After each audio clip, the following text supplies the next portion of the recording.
لهرما کردستان لهر آلیو لایک بر خودانه بو بکی دبینی پیگوژیان الویر رنگ ودد دیمنو باخچین پیگوژیان گلک اترونو آشکرانه الهر لایک کردستان نرینی بو بکی بریوبراتیا پیگوژیان جی لوزارتا اوقاف و کاروبارن آینی تکوشانک و خباتک مزن کریه داکو افکش پیگوژیان بهت پاراستنو زیاتر برف پیش بچید اشعالیه پیگوژیانه و دما لهرما کردستان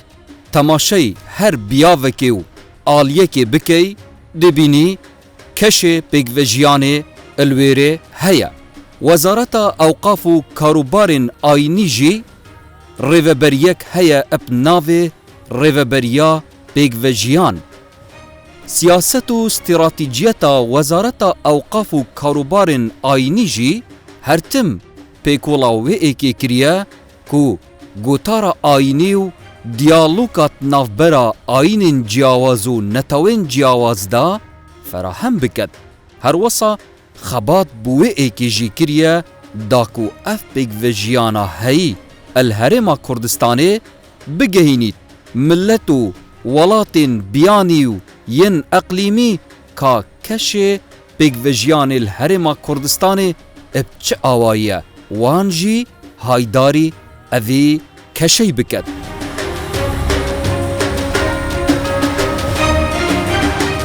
ایکش وان زاوین هری گرنگ اتناوا پیگوژیان هرما کردستانی و پرپیدانا کشه پیگوژیان الهرما کردستانی وزارت اوقاف و کاروبارن آینیه اتناو خورا دیاره که واند ویتن اوی پیگوژیانی بپارزن و زیاتر پریپی بدن افرو امد فوکسا خو اخینا سر رول وزارت اوقاف و کاروبارن آینی که برابراتیه که ابناو برابراتیه پیگوژیان بدویتن ام خود وان بزانین که وان چه استراتیجیتک هیا بو مجارا پیگوژیانه هر وصا او چند تکزه گفتگوات نافبرا آینان داد کنو و گوتارا آینی چند شیایه ابجوانی راب گرن که اوجی فاکتره که پیز بیتن ادوار پیگوژیانه داد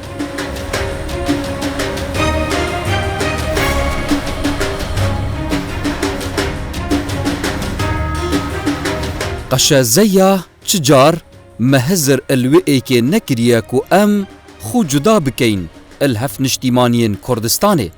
هر آينو نتوين هرما كردستاني هبون هاي تايبت مندين خو هنو اف تايبت منديجي باراستينه وكو كريستيانا كان اما هشمان باور نكردو خو من دياب كيني ولا مرا مسلمانا كان لزورشت هر چند اگر خو هر نتويك مذهبك بعين بيت شون بي هر لاينك بيتنو بكات يعني تايبت مندي خوي هيتي بتاكيد اما رزي لدغرين برانبر ايمش او رزقتنا هيا باشا يك لتايبت مندي كاني بيكوجياني حقيقي اويا ك تايبت مندي خوتان ببارزن همو بونمون همو لانا كان بتاكيد بو باراستنوا يعني باراستني همو دابو نريتو كلتوري خويان ببارزن و بيكوج بجين اوا ابيني لهرمي كردستان بونو من جنابتن وكو كريستيان وكو آشور وكو همو بيكاتا كاني تري مسيحيه كان يعني تواني وتانا كلتوري خوتان ببارزن لنا هرمي كردستان و بيكاو جيانكي جواني شبيتم اما لصدان صار بيجستا او بارز راوا والله اويه رجي قولا لأنه خالق تسباوه يعني او بقى ثاني بقى كذا بايك نالقي والله وكو بندارك كبتيني جيجاي كي تواوبي عاصفەش بێتن لە هێزەی خۆی نابدوێت ئەو علاقاتی ئێمەش هەمانە بە شێوازەیە بەڵێ زۆر باشە ئەگەر ئێمە بینە سەر بیاوی حکومڕانیەت و دەسەڵاتداری لە هەرێمی کوردستان ئەکید ڕۆلی هەبوویە بۆ فەرهەمکردنی پێکەوە ژیان یان کەشێکی گونجاوتر بوو پێکەوە ژیان ئەگەر بۆچوونی جەنابتان بزانم کابینە یەک لە دوایەکەکانی حکوومەتی هەرێمی کوردستان بە تایبەت کابینەی نوێم چه رولێکی هەبوویە بۆ فەرهەمکردنی بۆ زیاتر فەرهەمکردنی کەشی پێکەوە ژیان لە هەرێمی کوردستان یعنی خۆی وەکو دەسەڵاتی هەموو لایەکە دەسەڵات خۆی جا ناکاتەوە ڕۆژێک لە ڕۆژان کابینەکانی یەک لە دوای یەک خۆیان نیانوتەوە ئەم دەسەڵاتە ئیلایەنێکە خۆی ناسوێنێتی بۆ ئەم خەڵکە هەموو خەڵکەیە خەڵکی کوردستانە بەو ڕەنگە و ڕەنگێک کە هەیەی کوردستانی خۆمان لەو پێکاتە جێرجەکان و هەر یەکەش تایبەتمەندی خۆی پارێزراوە لەلایەن دەسەڵات. باسی ڕۆلی ئەوقافیش بکەین کە وەزارەتی ئەوقاف لە کاتێکدا وەزارەتی ئەوقافی کاروباری ئیسلامی بوو گۆڕابوو وەزارەتی ئەوقاف بوو کاروباری ئاینی بەگشتی. ئەم بڕیارە ئەم هەنگاوە چەند دڵخۆش بوون بەو بڕیارە. ئەم بڕیارە بۆ هەموو پێکاتەکانی تر جێگای دڵخۆشی بوو و لایەزالیش و ئێستاش ئەڵێن کە وەزارەتی ئەوقاف هەموو پێکاتەکانی کۆی کردوتەوە دەوروبەری خۆی یەک لایەنێک لە لایەنەکان تەحمیش نەکراوە ئەوەی من ئاگادارم لە نزیکەوە بەڕاستی ئەمە جێ دڵخۆشکەرە ئەمە نەک هەر بۆ خەڵکانی خۆمان و لە ناو هەرێمی کوردستان ڕنگدانەوەی هەیە بۆ هەموو جیهانی بە قەنەعەتی من هەموو وڵات ینی لەلای ینی کە جەنابی پاپا هاتە لێرە بەو چەندە ئاگادار بوو بە تاکید هەستی زۆری کرد کە لە شوێنێکی وەکو پایتەختی هەرێمی کوردستان کاولێرە مەراسیمی قداس لە شوێنێکی وەکو مەلعەبی فەرەنسا و حەریری کە مەراسیمی قداس تەقدیم کرا بە هەزاران خەڵک بە هەموو پێکاتەکانەوە حضوریان هەبوو لەم قداسە کە سەیری ئەو مۆزایکە جوانێ کرد حتمما دڵخۆشکەر بوو لە بۆ ئەویش هەستی کرد بە ئێسمئینان لەو خەڵکەی کە لێرە با بڵێن خۆی بەرپرسێتی ئەزانێ بەرامبەری.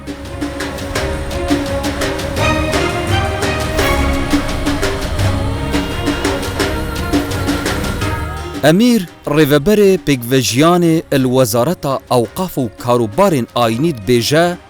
هەموو پێکۆڵên مەبووێ ئێکێنە کو مینا پەیمانێکا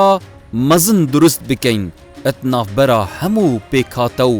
ئالیên جودا جودا لە هەرێما کوردستانê.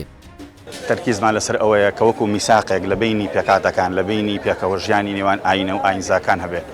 بۆیە مەسلەی دامەزراوە ئاینەکان بە تایبەتی وەزارەتی ئەوقاف کە تەئکید لە کارنامەی حکوومەتی کابینێ دەکاتەوە کە تەرکیزمان لەسەر ئەوەیە چۆن ئێمە ستراتیزیەت و پلان و پەرەپێدانی پێکەوەژیان لە کوردستان بەرەو پێش و باشتری کاتی ئێوە باسی استراتیجەتی خۆتان ئەکەن لەناو وەزارەتی ئەوقافدا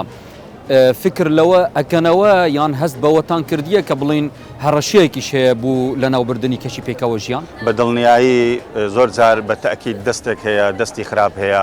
زۆر جار لە کەناڵی جیاجا دایانەوێت درز بخەنە نێوان پێکاتەکان یان حتا زۆر جار وایان کردووە کە وەکو دیواری بەرلین هاوشەوەی دیوارێکی بەرلین لە بینی ئاین و ئاینەکان دروست بکەن بەس ئێمە بە جهودی وەزارەت بە جهودی خودی جەنابی وەزیر و ئەو ستاف و گروپانی کە بەڕاستی شەو نخونی و جەربەزەن ڕۆژ شەو و ڕۆژان لەسەر یەکدانەوە لەسەر ئاستی ئەوەی کە ئێمە لە ناو وەزارەت تەئکیدمان لە کارنامەکە کردوتەوە کە ستراتیجەتی حکوومەتە مەسەلەی پاراستنی پێکەوەژیان اینجا لە ناو خودی وەزارەتیشمان زۆر گرینگە ئێمە باز لەوە بکەین کە هەموو ئەو شۆڕە سوارە هەموو ئەو سەرچاکانی کە لە ناو پێکەوەژیانن جەربەزەن بەڕاستی باوەڕیان بە پێکەوەژیان هەیە باوەڕیان بە هەبوونی پێکاتەکان هەیە بۆیە ئێمە لە ڕووی دامەزراوەیەوە تأكيد لە یاساکانی پاراستنی مافی پێکاتەکان دەکەینەوە کە لە پەرلەمان دەرکراوە. باشە دەستان خۆش بیتن تەبان هەوڵ و چاڵاکیتان دیارە بە تایبەت جەنابەت یعنی زۆر چاڵاکی زۆرتان هەیە لەگەڵ هەموو پێکاتەکانی هەرێمی کوردستان بەس دەمەوێتن ئەوە بپرسم زۆر جار کە تەرکیز دەکەل سەر وەزارەتی ئەوقاف تایبەتی جەنابی وەزیر تەکەس لە هەبوونی گفتوگۆ لە نێوان پێکاتەکانی هەرێمی کوردستان ئەکات زۆر جار بە پراکتیکیش ئەو کۆربەندانە ئەو سمینارانانە ئەو بڵین کار و چاڵاکیانەی پێکەوە ئەنجام دەدرێتن ئەرێ مەبەستیان چییە بۆچی دەیانەوێتن ئەم حیوارە دروست ببێتن بە تاکید دەبن پرسیارێکی جەوهەریە کۆمەڵی کەناڵ هەیە کە پەربەلایانی تەتەڕۆفی دەدا پەربەلایانی توندوتیژی دەدا کە ئەمانە هۆکاری لە باربردن و تێکدانی شیرازەی کۆمەلگان تێکدانی ئاشتی کۆمەڵایەتین ئێمە توانیمانە لە ڕێگەی وەزارەتی ئەوقاف و کاروباری ئاین لە ڕێگەی دامزراوەکان و بەپێی ئەو کۆنفرانساتانەی کە کردومانە لە ڕابردوو فیدباکەکەی بۆمان گەڕاوەتەوە بەڵێ بە دڵنیایی گرنگترین شت کە کردومانە ڕێگریمان کردو لە بیری توندوتیژی گوتاری ئاینی لە هەموو ئاینەکانی جیاواز لە هەرێمی کوردستان چەند ڕۆڵێکی ئیجابیان هەیە و چەند فاکتەرێکن بۆ پاراستنی ئەم کەشی پێکەوە ژیانە. بەتاکید خەتابی ئاینی لە کوردستان ئێستا ئاراستەیەکی زۆر باشی وەرگرتووە. بۆیە ئێستا کە سەیری دەکەی کە لە 2016 کۆنفرانسێک کراوە کە خەتابی ئاینی لە کوردستان تەوحید کراوە بۆی ئێمە بتوانین گوتاری ئاینی لەسەر هەموو ئاینەکانی تر ڕنگ بداتەوە بە شێوەیەکی ئاشتی. ئەوە جێگەی دەستخۆشیە هەم بۆ دامەزراوە ئاینەکان هەم بۆ ڕۆڵی حکوومەتی هەرێمی کوردستان هەم بۆ مامۆستایانی ئاینی. جەنابتان وەکو وەزارەتێک کە چۆن توانیوتانە ئەم پێکەوە ژیانە بۆ خەڵکێکی تر کاتی کۆنفرانس ئەکەن لە دەرەوە پەیوەندیتان هەیە لەگەڵ قۆنسڵەکان و لەگەڵ وەکو بڵێن دیبلۆماتکارەکانی جیهان چۆن توانیوتانە ئەم کەشە وەک خۆی بۆ خەڵک بگوازنەوە. من دەمەوێت ئاماژە بۆکەم کۆمیسیۆنی بە ئازادی ئاینی لە ئەمریکا و ڕۆڵی ئومە متحیدا یەکێتی ئەوروپا ئەو دامەزراوانی کە تایبەت مندن و ڕۆڵیان هەیە لە چاودێریکردن و مراقەبەکردنی پێشێلی مافەکانی مرۆڤ پێشێلی ئازادی ئاینی ئەوانە کوردستانیان بەجیا حساب کردووە و کوردستان بۆتە باخچەیەکی ڕەنگا و ڕنگ لە ڕۆژهەڵاتی ناوەڕاست کە ئەمەش بەرهەم و ڕەنجی هەموو ئاینەکانە.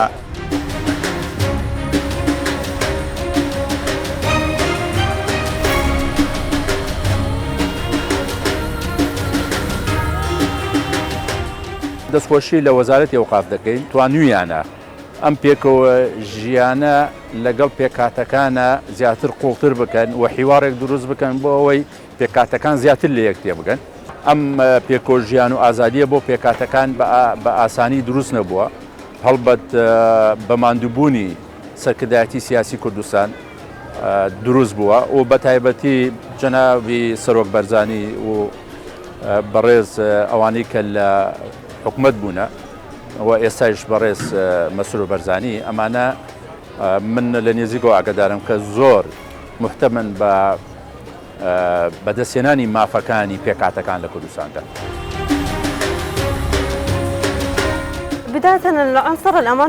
ئاسایش لە هەرێمی کوردستان لایەنێکی سەرەکی بەیەکەوە ژیانە بۆیە دەبینی کەسانی تریش ڕوو لە هەرێمی کوردستان دەکەن. تەنانەت کەسانی بیانیش وەکو فیلیپینی و وڵاتانی ئاسیایی بە شێوەکی گشتی دێن بۆ هەرێمی کوردستان. ئەو بەیەکەوە ژیانێک کە لە هەرێمی کوردستان هەیە فاکتەرێکی سەرەکیە کە خەڵکێکی زۆرتر سەردانی هەرێمی کوردستان بکەن. بۆیە من دەڵێم ئەگەرم خۆشەویستیە پێشکەشی یەکتر بکەین خێرخۆشی بۆ هەمومان دەگەڕێتەوە. هەروەها لەلایەنی خزمەتگوزاریەوە دەسەڵاتی هەرێمی کوردستان توانیوێتی زۆرکاری باش بکات. ئەمەش دەبێتە فاکتەرێکی تر کە خەڵکی جیاجیا لە ئاینونەتەوەی جیاواز سەردانی هەرێمی کوردستان بکەن. ئاگر کە دیلی من خەونەتە یاچە من چما پێشوین دوور کرد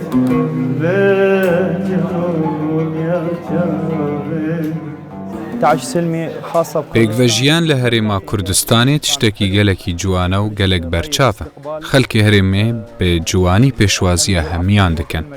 خوشک و برایان کورد پێشوازی لەمە عەرەبان کردیە و ئەم هەموو خوشک و براینە. ئەوان گەلێک هەفکاریان مەکردیە. ئەوە 2 ساڵ ئەس لە هەرێما کوردستانێت ژیم من هیچ شتێک نەجوان و نەشرینجی نەدیتیە.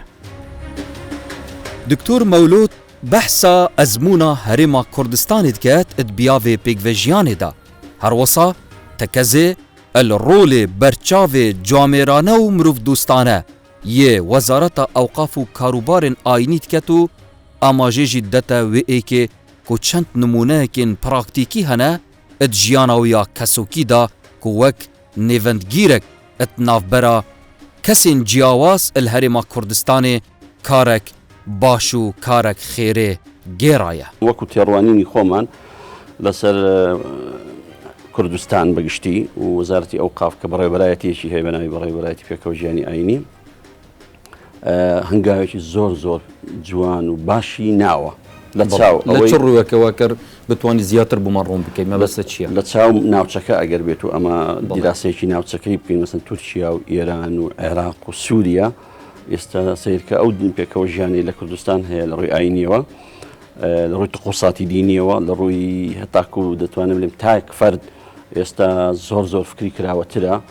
تعدا نەکا لە ئاینەکانی تر قسەیان پێ نەڵێتن احترامیان بگریتن هەرچەندە ئەوە سنەتی شەلەکنەمە باشە مامۆستا لەسەر ئێرەگەر قەوسێک بدە من باشە تەماشای هەموو ئەطرافەکانمان بکەین لە وڵاتەکانی تر بۆ نمونە دەڵێن خوارەی عێراق و ئەوانیش مسلمان وەکو منوت و بەشێکی هەری زوریان ڕەنگە سنە بن وەکو منوت و لە هەمان کاتدا تەنێ ڕەنگە ئاساواری کەسانی جیاواز لەوێن دەرمابیتن هەموو ڕویان لە کوردستان کردووە ئەمە بوو چ دەگەڕینیەوە طبعاەوە دەوری وەزارەتی ئەوقافی تێدایە دەوری مامۆستایانی ئاینی چکە بڵێن دەڵێن وڵاتەکە وڵاتێکی مسلمانانە زۆرینە مسلمانن کەواتە مامۆستایانی ئاینی دەورەشی باشیان هەیە ئێستا یعنی مەبەستت مامۆستانی ئاینی کورد خۆ لەوێن دەریش مامۆستای ئاینی مەڵسم ئاینی کووردە کە لە هەمەهەنگیان بڵێم لەو چارچیەوەی کە وەزارەتی ئەوقاف داینە لەگە مامۆستایانی ئاینی هەستیان کردەوەی پێکەوە ژیان ضرورەتێکە ضرورەتێکی ئاینیە ضرورەتێکی واقعی و ئانیە ضرورەتێکی بەشەرایەتیە مرۆڤایەتیە واتە مرۆڤ ناکرێت لەسەر ئاین ئەزیەت بدرێتن هەتاکو ئێرە چۆڵ بکرێتن باشە جەنابەت هەم وەکو مامۆستای زانکو و هەم گوتاربێژیش لە هەولێر دەمەوێتن تەجروبەی جەنابەت بزانم تو لە ڕووی پێکەوە ژیان لە ڕووی پراکتیکیەوە چی ئەەکەی لە پێکەوە ژیاندا یەکێ لەو پراکتیکانی کە من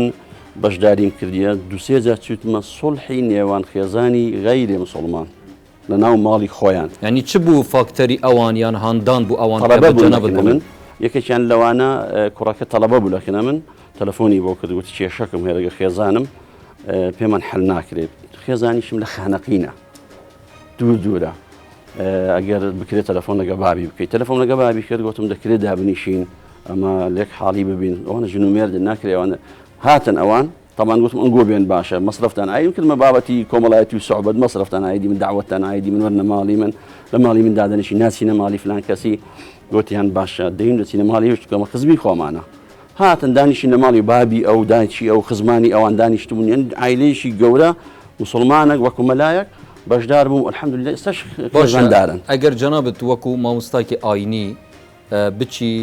لە ناو کێشەیەکی دوو مسلماندا ڕەنگە دەیان ئاەت و حەدیث بوو بڵێ کە پێی بینیەوە لە هەمان کاتدا ئەم جوورە گوتارە لەگەڵ ئەوانت کرد یان هەندێک ئارگومنتی ترت پێ بوو لای زەنابتیش معلومە قورئان دقەکانی وا داڕێشتووە واتە دقەکانی دقی مرۆڤایەتی نەک دقی ئاینی من لە دەیان جێگەش گوتیتم قورئان کتێبی ئاینی نییە کتێبی مرۆڤایەتی و مرۆڤیە یان بڵێم کتێبێکی ژیانە کتێبی ژیانە زۆر باش بەرامبەر ئەوەش لە هەولێری هەمان حاڵەتێک دروست بوو یعنی کچەکە حەزی لێ بوو مێرد بە کوڕەکە بکە لە غەیری مسلمان هەردووشیان غەیرە مسلمان واتە لە سەیەک دین بوون هەردووشیان دینی خۆیان ترسی ئەویان هەبوو باوشیان نەیانداتێ تدەخۆڵم کرد و پێم گوتم ئەمن وەکو ماڵی فلان کەس دەمەوێت بێمە داخوازی وتی ئەتو چی گوتم مسلمانم مەلام ئیمام خەتیم لە فلان شوێن مامۆستای زانکۆش مامۆستای فلان کەسیمان ناوی تەڵەبەکەم برد زۆری پێخۆش بوو بەس گوتی دەکرێ پێکەنی گوتی دەوەرە چوومە ماڵی و دانیشتم و قسە و سەلام و مەرحەبا و گفتوگۆ و چای خواردن و زۆری پێخۆش بوو گوتی هەوڵ دەدەین ئیشەکە سەر بگریتن بالفعل سەری گرت زۆر باشە دەمەوێتن ینی کوتا ئاختن لە جەنابەت وەربگرم بزانم ینی چونکە بگەڕێنەوە سەر ئەسلی مەسلەکەی خۆمان کە ڕۆلی حکوومەتی هەرمی کوردستان بە گشتی جیاب تەنێت لە وەزارەتی ئەوقاف باز بکەین چۆن هەڵدەسەنگێنی بۆ فەرهەمکردنی کەشی پێکەوە ژیان لە هەرمی کوردستان من پێم وایە زۆر باش ڕۆیشتیە نابی پاشە کشە بکالەوەی کە پێشتر چاندیتی واتە ئێستا کە دەستێک دەیەوێتن یان دێتە پێش یان هینایتیە پێش تو دەبینی ئاماژە هەنە بوو پاشە کشەکردن دەڵێم نەکات چونکە هەندێک کەس هەنە ئێستا ئەو عقلیەتە گەورەیان نییە ینی ئەمە کە دروستمان کردی مع احترام کە دەڵێم ئەمە واتە ئەمە زۆرمان دوینە دوو ئەو بابەتە زۆر هیلاک بووین بەدەست هەمومان پێکەوە مەبەست هەمومان ئەو چینەی کە دروستمان کردیە بمانەوێت نەمانەوێت چینی معادیش هەیە چینی مقابلیش هەیە کە دەڵێ نابی بەو شێوەیە ئەنگۆ تەنازولی زۆر دەکەن واتە ئەو پێکەوە ژیانەی ئێستا هەیە ئێمە دەمانەوێتن وەکو ئۆرجیناڵێکی کوردی بکەین ئیشمان پێ نییە خەڵکانی دەوروبەری ئێمە چون هەڵسو کەوت دەکەن دەبی مەشاعری وانیش بخوێنیان ئەوانیش تێبگەن کاکە مەسەلەی فەڵەستین سدەکا و بۆرما سدەکا و یان وڵاتانیان هەندێک حرەکاتی مەسیحیدا وڵاتانی ئەوروپی تونڕەون و قاعیدە و داعشی ئەمە وانە ئەزیەتی خەڵکی غەیرێ مەسیحی دەدەنەوە واردە یوتیوب شتان لێ بدە ئەمە نابی ئەوانە بکەینە قیاس لۆ چکە ئەمە وڵاتی خۆمەدا دەمەزرێنن چیشمان بە وڵاتێکی ترە مامۆستا مەلاڕەعە تەکەزل وێ ئێکێتکەت کوت ئاینێ پیرۆزێ ئیسلامێدا تەنانەت دروستە نوێژێل کەنیسێژی بکەی مامۆستاین ئاینیژی هەرتم فاکتەرێک ئەپ هێز بوونە بوو پێکڤەژیانی هەرێما کوردستانی. خی پەروەردگار دەفەرمێ لا ئیکراهە فی الدین بەڵێ ئەوە پەڕی ئازادیە ئەو پەڕی دینداریە ئەگە باسکەم ینی ئازادی جاری وایە دەرێن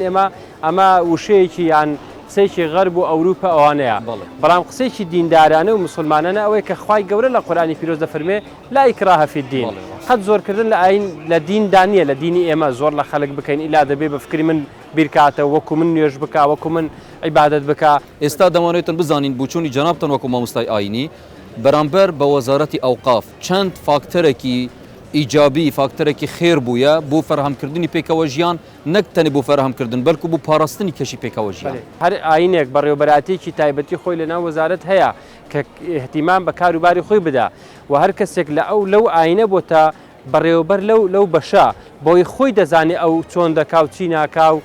شێوازەکانیان کووە خۆی بەرپرسیار بێت لە کاروباری خۆی. من وەکو مسلمانێک بچم بەرپرسیار بم لە مەسەلەن کاروباری کەنیسا هیچ معقول نییە با قەشێکی بەڕێز با کەسێکی ئیداری لە ناو مەسیحی بێ کاروباری کەنیسە بەڕێوە بە مەعابدەکانی ئێزدی و کاکەی و هەموو ئەوەکان دیکە هەر یەکە باشی خۆی ببا خۆ دروستە لە ناو کەنیسە نوێژ بکەین مامۆستای ئاینی لەگەڵ قەشە بەڕێزەکان لەگەڵ کەسانی ئاینی بۆ نمونە لە ئێزدیەکان ئەگەر تەمەشای قەزای شێخان بکەین گوندەکانی بۆ نمونە خۆمان لەگەڵ ئەوان لە پالێکترینە هەر لە تیجارەت و لە شینایی و لە کۆمەڵێک معاملاتمان هەیە حتا لە ئەندێک ینی بەپێی بچوونی جەنابەت مامۆستا ملەتی کورد هەم وەکو سروشتی خۆی کەسانی مرۆڤ دۆستن و هەم وەکو ئاینی پیرۆزی ئیسلامیش جەوهەرەکەی کاکلکەکەی پاڵپشتە بۆ ئینسان کە ئینسان پێکەوە بژێت و هەمبێست ئامێزبی لەگەڵ هەموو کەسانی تر. بە تاکید جارێک کللتوری کوردستان ئەو کللتورەیە کە پێدەگوتێ کللتوری پێکەوە ژیان وەکو سەرەتا باسم کرد ئەم کللتورە لە سەرتاوە هاتووە تەمان لە ئاینی ئیسلامی پیرۆزە وەرگیراوە کللتورێکی جوانە پێکەوە ژیان نەک بەس فیمە ئەو معاملەتە. ڕەحیق خان بەهائیە ئەدبێژە پێکڤەژیان یابیە سیمای و شوناسێ سەرەکیە هەرێما کوردستانê ئەم وەکە بەهائیژی زۆر هەست ئازاتی و ئازادیەتکەین هەرێما کوردستانê. کۆنسپتی پێکەوە ژیان بوویتە یعنی ڤژن لە ناو حکومت ڤژنێکی دیارە لەکن حکوومەت کردیانە ئیش یعنی تەحویلیان کردووە بۆ مشن نزیک ڕاوێژ بە جەنابتانەکەن وەزارەتی ئەوقاف کە وەکو دینێکی جیا لە هەرێمی کوردستان وەکو بەهائی ڕاوێژ بە جەنابتانەکەن ئیتر دادەنیشن لەگەڵ هەموو ئاینەکان وەکو یەکن هیچ فەرقی نییە پێکەوە ژیان نەک بەس فیمە ئەو معاملەتە يعني تدزاني الاسلام يعني ما بس تاوية كبيكوا جيان لو وردكاري جياني روجاناش رنج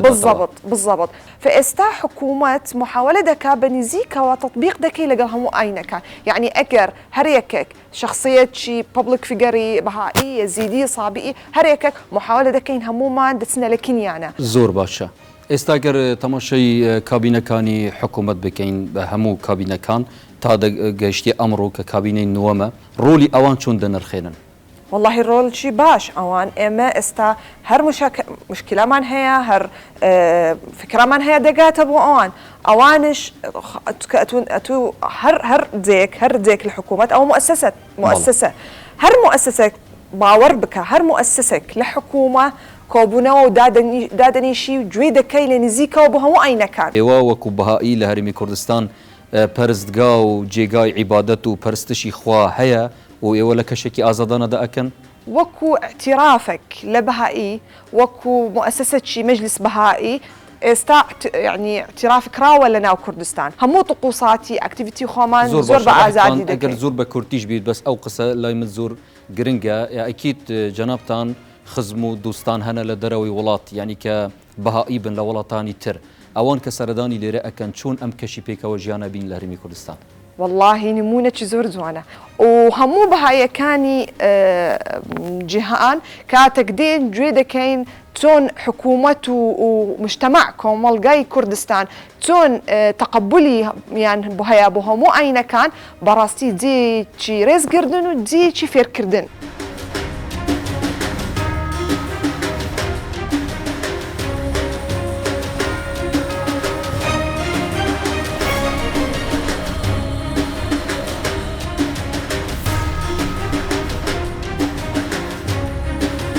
بینەرن بەڕێز ئەم ڤی ئاوایی دەهینە دومایاوێ خەڵەکێ و زۆر سپاس بۆ هەوێن بەڕێز وەکو هەوە دیتی کە پێکڤە ژیان تنه یک کارکتر نیه بلکو کارکترت پیک و جیان فرارهندن افجاره ما فوکسا خو اختصر رول وزارت اوقاف و کاروبار آینی او برابراتیا پیک و جیانت ناوا و وزارت دا مویا ام و بدین خویا کرن کبزانین اد وی آلیج دا کار گلک مازن گلک بردوام گلک جوان و قشنگ اد وی باره دهاتی انجام دان دا کو اف کش پیک و جیانه کشه که بردوام بیتن و روز بروجه ام گشه وی کشه پیک و جیانه بدین ببینم خیر و شاد حتی خلکه قادی بگینه فیک خدای مازن مهمیان بپارزی